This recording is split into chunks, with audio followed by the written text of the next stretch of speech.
টুপি আমার হারিয়ে গেছে ভাই রে, বিহনে তার এই জীবনে শান্তি আমার নাই রে।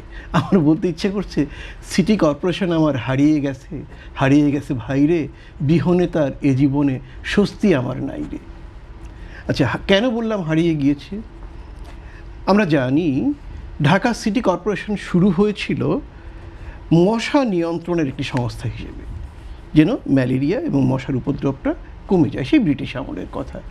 তারই সূত্র ধরে আজকের সিটি কর্পোরেশন।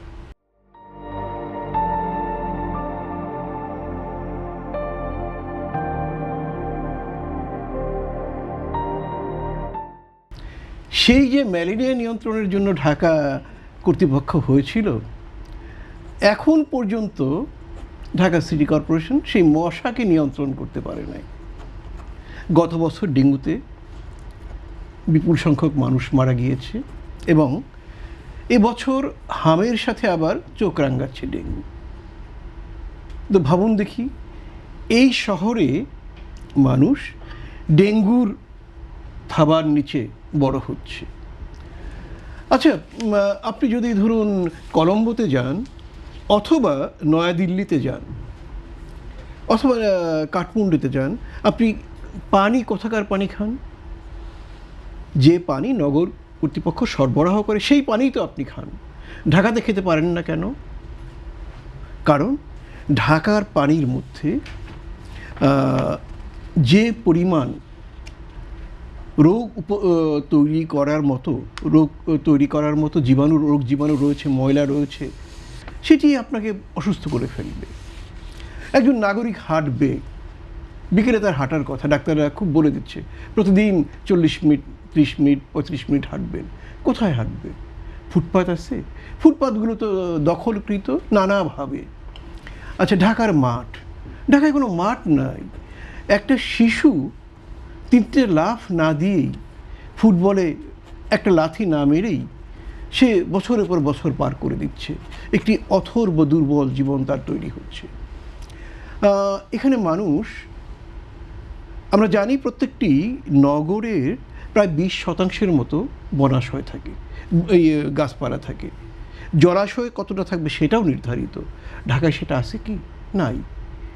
তাহলে নাগরিকদের জন্য ঢাকায় কি আছে? হ্যাঁ, মশা আছে, দূষিত পানি আছে এবং নগর কর্তৃপক্ষের ট্যাক্স আছে। এর বাইরে নাগরিক সেবার জন্য কি রয়েছে? দেখুন, আজ থেকে 5000 বছর আগে এই ভারত উপমহাদেশেরই মহেনজাদারো বা হরপ্পা নামে 2টি শহর ছিল। সেই শহরেও একটি পয়ঃনিষ্কাশন ব্যবস্থা ছিল। মহেনজাদারোতে সেই কালে, মানে 5000 বছর আগে 18,000 লোক বাস করত। মানে আজকের দিন হলে সেটা কত হবে? 18 কোটি অথবা তারও চেয়ে বেশি লোক হওয়ার কথা। সেখানেও সুস্থ একটি পয়ঃনিষ্কাশন ব্যবস্থা ছিল। বৃষ্টি হলে পানি জমতো না। ঢাকাতে বৃষ্টি হলে প্রায় 4 ভাগের 1 ভাগ রাস্তাঘাট ডুবে যায়। পয়ঃনিষ্কাশন ব্যবস্থা এখনও প্রশ্নবিদ্ধ। 1জন বা 2জন বা 10 জন নারী দল বেঁধে বাইরে গেল, তাদের প্রকৃতির ডাকে সাড়া দেওয়ার জন্য স্বাস্থ্যকর পরিবেশ কটা আছে? একেবারেই নাই। তাহলে প্রশ্নটা করতেই পারি যে এই সিটি কর্পোরেশন রয়েছে কেন? না থাকলেও যা হতো, থাকার কারণে ট্যাক্স ফ্যাক্স ইত্যাদি ঝামেলা বাড়ছে।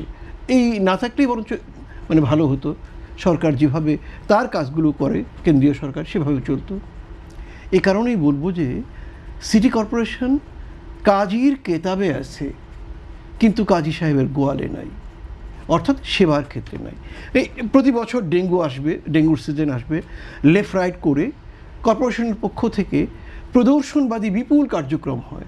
কখনো কখনো ফগিং মেশিনকে মেশিন গানের মতো ধরে লেফট রাইট হয়। এইসব দেখে আমরা সাধারণ মানুষেরা এক ধরনের ফ্যাশন শো। হ্যাঁ, কিন্তু মশা তো ভয় পায় না, মশা তো এদের ধমকও বোঝে না, এসব লেফট রাইটও বোঝে না। ফলে তাহলে আমরা কী চাইবো সিটি কর্পোরেশনের কাছে? কোনোটাই নাই। অতএব নামে আছে, কামে নাই। এই হচ্ছে আমাদের সিটি কর্পোরেশন।